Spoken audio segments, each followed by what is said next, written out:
जात आहेत। अणुशक्तीनगर मधनं अपडेट येते। सना मलिक केवळ 162 मतांनी पिछाडीवरती आहेत। अणुशक्तीनगर मध्ये सना मलिक फक्त 162 मतांनी पिछाडीवरती आहेत।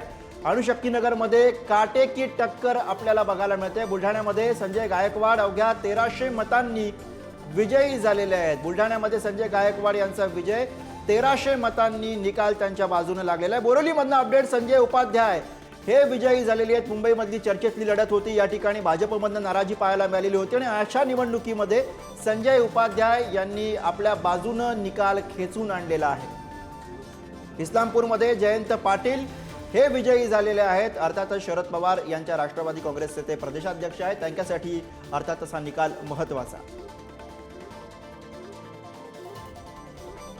तर माढ्यामधनं शरद पवारांच्या पक्षाचे अभिजित पाटील 30,000 मतांनी विजयी झालेले आहेत। बेलापूरमधून अपडेट हाती येते। बेलापूरमध्ये भाजपच्या मंदा म्हात्रे आघाडीवर आहेत, तर तिकडे वांद्रे पूर्वमध्ये वरुण सरदेसाई 5,000 मतांनी पुढे आहेत।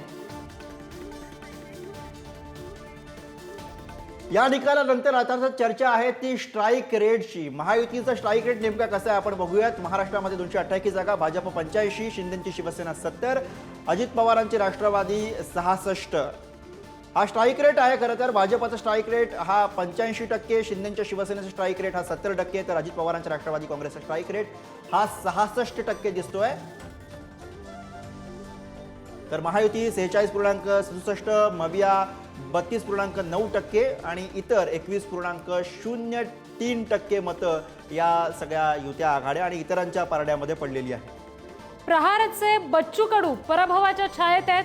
20,000 मतांनी ते पिछाडीवर आहेत। अचलपूर मतदारसंघामध्ये ते उमेदवार होते प्रहार जनशक्ती पक्षाकडून, मात्र ते पराभवाच्या छायेत आहेत। अगदी मोठी बातमी म्हणून याकडे बघावं लागणार आहे रिद्धी, कारण बच्चू कडू हे पराभवाच्या छायेत दिसत आहेत। 20,000 मतांनी या क्षणाला बच्चू कडू हे पिछाडीवरती आहेत। अर्थातच तिसऱ्या आघाडीचा प्रयोग करण्यात आलेला होता। प्रहारचे बच्चू कडू हे कधी या बाजूने कधी त्या बाजूने राहिलेले होते। वेळोवेळी त्यांनी सरकारच्या विरोधामध्ये भूमिका, बंडखोरीची भूमिका घेतलेली होती आणि अशातच आता प्रहारचे बच्चू कडू या निवडणुकीमध्ये मोठी बातमी समोर येते आहे। प्रहारच्या बच्चू कडू यांचा अचलपूरमधनं पराभव झालेला आहे। या क्षणाची मोठी घडामोड, ज्या काही महत्त्वाच्या नेत्यांना धक्का बसलेला आहे त्यापैकी एक प्रमुख नाव म्हणून बच्चू कडू यांचाही उल्लेख करावा लागेल।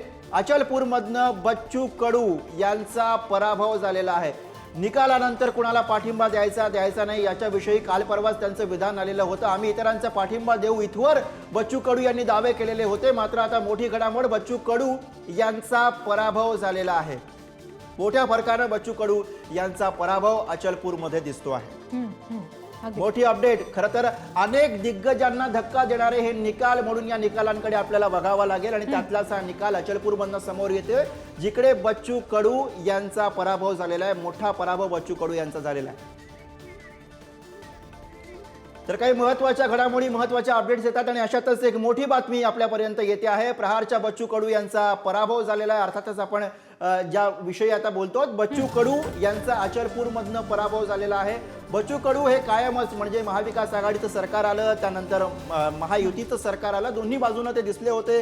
खरं तर सगळ्या या सत्ता संघर्षाच्या काळामध्ये सुद्धा बच्चू कडू यांची महत्त्वाची भूमिका होती।